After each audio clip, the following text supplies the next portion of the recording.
Hello and welcome to Old Stories for Tired Eyes. I hope you're enjoying the 51 Tales by Lord Dusany, because I certainly am, and I plan to continue with them for the time being. We may just finish them all out, we'll see how it goes. One thing I'm particularly liking about them is the way they all have a very, clear theme, message, idea behind them that is there, but it's not necessarily hammered away at. It's not exactly on the nose the way an Aesop's fable can be. There's no little coda at the end telling you what the moral of the story is. You have to do a little thinking, a little examination of the facts on your own. And I'm really enjoying that about these. So let's go ahead and dive in. The Hen.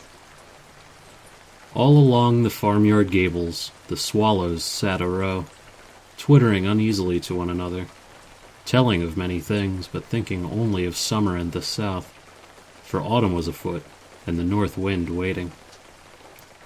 And suddenly, one day, they were all quite gone, and everyone spoke of the swallows and the south. "I think I shall go south myself next year," said a hen. And the year wore on, and the swallows came again. And the year wore on, and they sat again on the gables. And all the poultry discussed the departure of the hen. And very early one morning, the wind being from the north, the swallows all soared suddenly, and felt the wind in their wings. And a strength came upon them, and a strange old knowledge, and a more than human faith. And flying high they left the smoke of our cities, and small remembered eaves, and saw at last the huge and homeless sea, and steering by grey sea currents went southward with the wind. And going south, they went by glittering fog banks, and saw old islands lifting their heads above them. They saw the slow quests of wandering ships, and divers seeking pearls in lands at war, till they came in view the mountains that they sought, and the sights of the peaks they knew.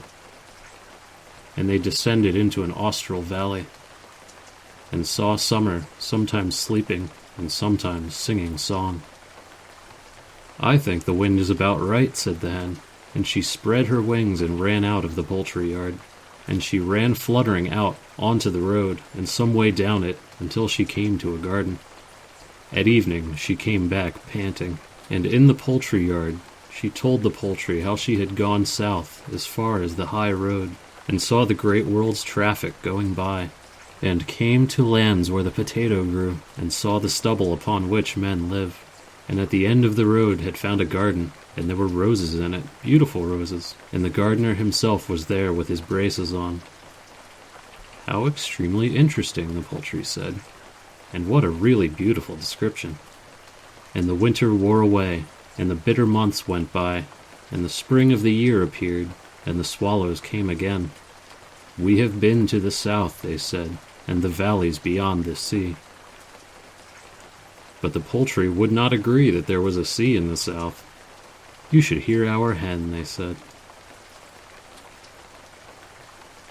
Wind and Fog. "Way for us," said the north wind as he came down the sea on an errand of old winter, and he saw before him the grey silent fog that lay along the tides. "Way for us," said the north wind, "O ineffectual fog, for I am winter's leader in his age-old war with the ships. I overwhelm them suddenly in my strength, or drive upon them the huge seafaring bergs. I cross an ocean while you move a mile. There is morning in inland places where I have met the ships. I drive them upon the rocks and feed the sea. Wherever I appear, they bow to our lord the winter." And to his arrogant boasting, nothing said the fog. Only he rose up slowly, and trailed away from the sea, and, crawling up long valleys, took refuge among the hills. And night came down, and everything was still. and the fog began to mumble in the stillness.